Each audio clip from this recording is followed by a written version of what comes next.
Are you looking to start a video podcast this year? Well, in this video, I will be breaking down the video podcast setup here in Northwest Regional College.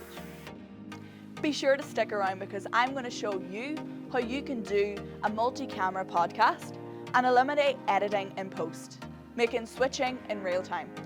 Let's go.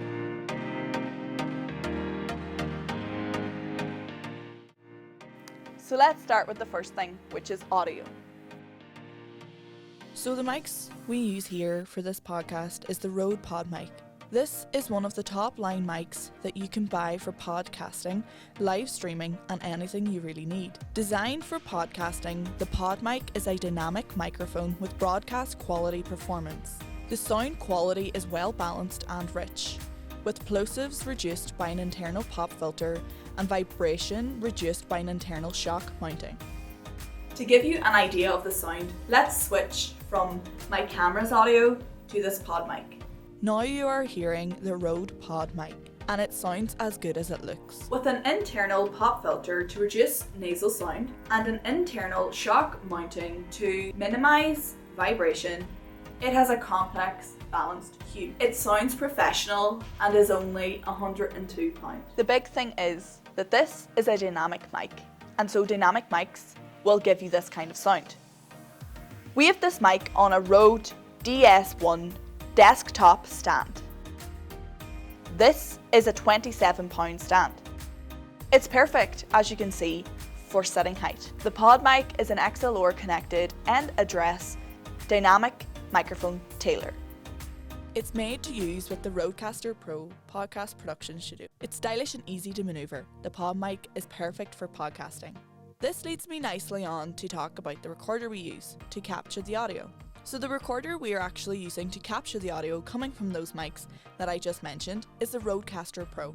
This is super easy to use and records really high audio files, featuring 4 microphone inputs with studio grade preamps for recording crystal clear audio. It has smartphone, USB and Bluetooth channels for seamlessly integrating remote guests, 8 sound pads for triggering music and sound effects, powerful audio processing at the touch of a button, and so much more.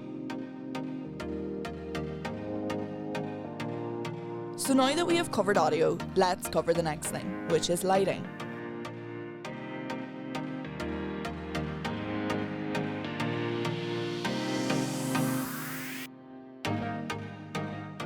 As you can see, the AutoCue softbox has this box in front of it, which is good because it provides a great source of light and produces a very even and soft result.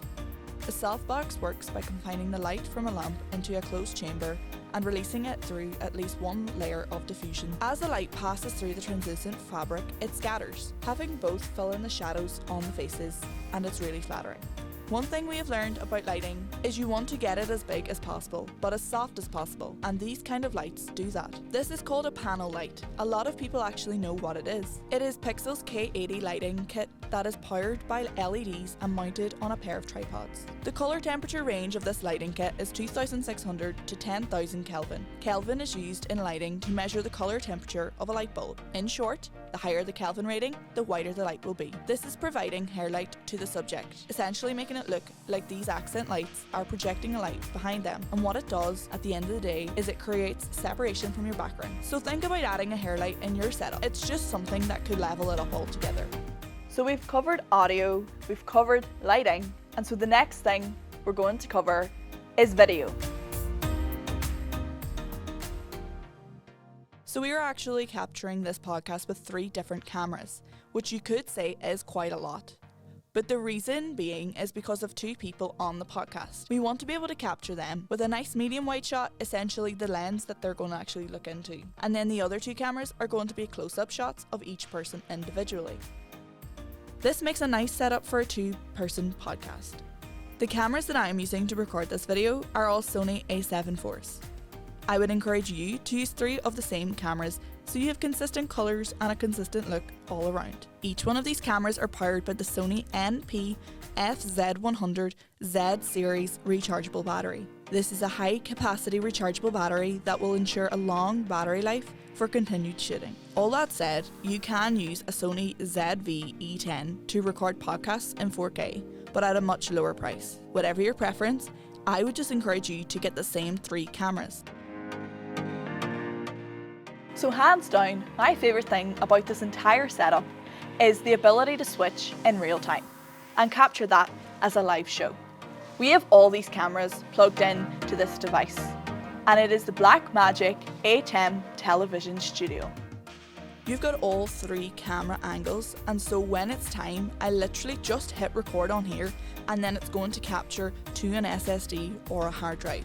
Then at the end of it, I have a show that not only has the 3 angles all recorded, I also have a recording of the actual cuts that I made. Then finally, it gives you a project file so you can go in and make tweaks to that show that you just cut. It also plugs into a MacBook so you can monitor your audio levels pretty well. We can stream straight into any software from this device. Even if that was on my desk, I could plug in multiple cameras in here, multiple displays, and just switch them in real time, picture in picture. And so the Blackmagic ATEM television studio is a great all-around investment if you're looking into doing live streaming or multi-camera productions.